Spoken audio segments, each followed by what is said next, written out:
Hey everybody, welcome back to another episode of My Horror. My name is Andrew Tibbs, and let's go ahead and get started. I'm in the process of making a new sign.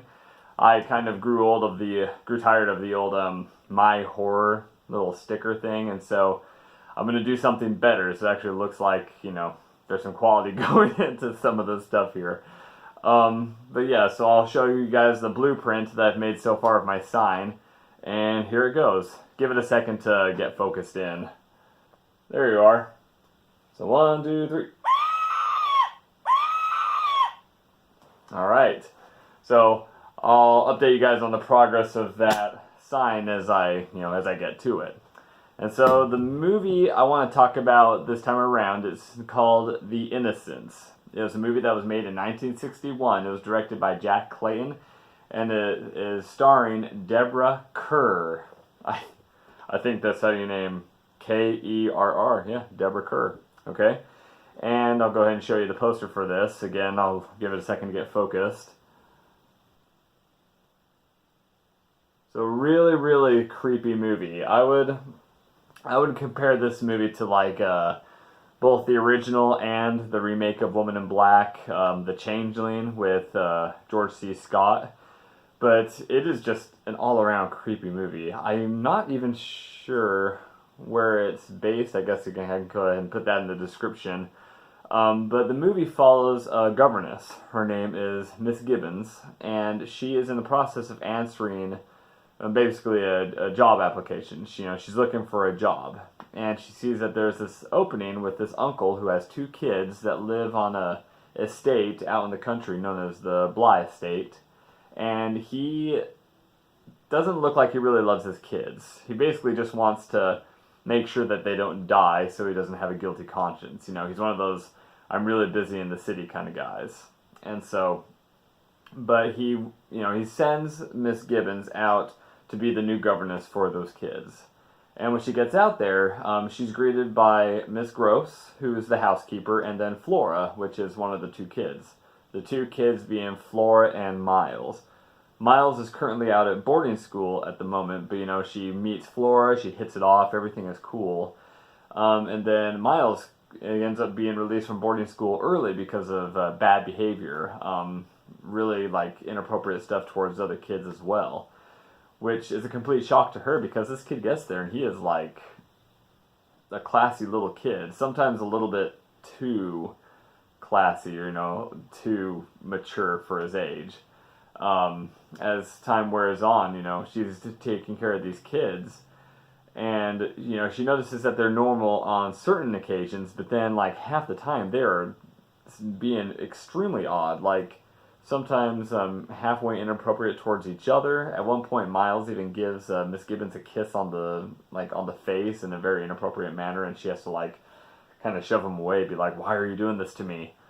So, very odd kids. And during, like, the day, and especially at night, when she decides to go snooping around in this massive house, like, this house is huge. This uncle clearly has money. She ends up seeing, you can't even really call them visions, but she sees this other girl and this other guy, kind of wandering around. She sees them out of the corner of her eye. The very creepy peripheral vision, hauntings. Like I'm getting goosebumps just talking about it. But it is scary beyond all reason. There is one scene in particular that I think it's the first time you actually see. There's a guy and a girl ghost going around the place, and she goes to play hide and seek with the 2 kids, and they're counting, they're doing their thing, and and they count. Super creepy, but anyways, that's besides the point. They're counting. She's going around and just like looking around the house, and when she goes like behind some of the blinds of where one of the windows are, she sees off in the distance there's this guy staring right back at her, just kind of walking towards her really slowly, and oh buddy, like I watched that down here with all the lights off, and that was not a good idea. I scoot my chair all the way to the back of the room just so I can brace myself and get back into that whole protection stance. But that was really, really creepy. And then when she, so when she sees that guy, she recognizes that there's this little picture sitting on her nightstand. I mean, it's cracked in the glass, but that's that guy. And like, she tells that to Miss Gross, the housekeeper, and she says, "Oh no, that's not possible. That guy's been dead for nearly a year." And the governess as well, the governess that Miss Gibbons has replaced, she's been dead for a little over a year. And then when the kids realize that she lost at the game, they're at the top of the steps laughing like a bunch of maniacs. Like, it is creepy. I know I say that a lot, but no. Jeez Louise. And let me just say, the sound was amazing for this movie. Like, I compare it to The Changeling, in that the sound is super eerie, super creepy. If you've seen The Woman in Black, think something like that. But, when it gets loud, and your hairs are jumping on the back of your head. One other scene that I thought was super scary when I saw it.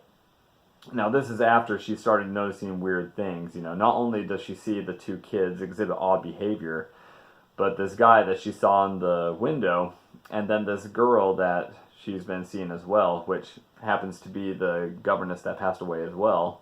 And this guy is, he's the ex-valet for the uncle. So the ex-valet and the ex-governess are the ones who they've passed on. She's seeing their spirits around.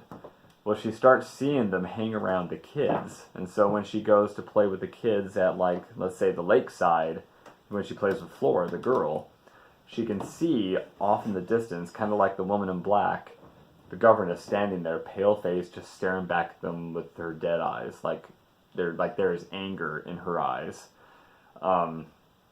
And so, some of that stuff, and the music is well done, like I said before, and it really lays it on thick. Like, the atmosphere, sorry, the atmosphere is thick in this movie.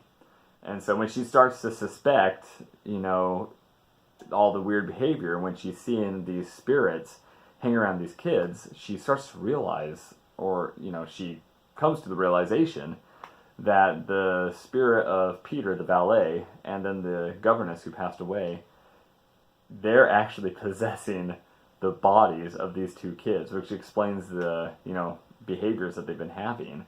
And they possess the bodies of these children because, they want to be able to further their relationship more, and now that they're younger, they have their whole lives to live to fulfill this relationship with each other. And so it is... Oh man! And then seeing how Miss Gibbons, the heroine of the movie, seeing how she tries to figure out the whole mystery is really, really gripping. At one point, she has Miss Gross take Flora away because Miss Gibbons is that close to getting Miles to confess, that there is a possession going on and that it's not him inside that body. And so I'm going to stop right there. I don't want to give away the rest of the movie, but the ending is... it borders on the super sad, but, things get figured out, so you're not walking away disappointed. But I just wanted to give this movie, a high recommendation. I know you can watch it. It's very easy to watch. You can find it on almost any streaming service. I found it on YouTube. Very easy listen. Or not listen, very easy watch. And so I'd go ahead and give that my recommendation. So that's the next one off my list. I think the next one I'm going to watch is the Pogu Seppi tapes.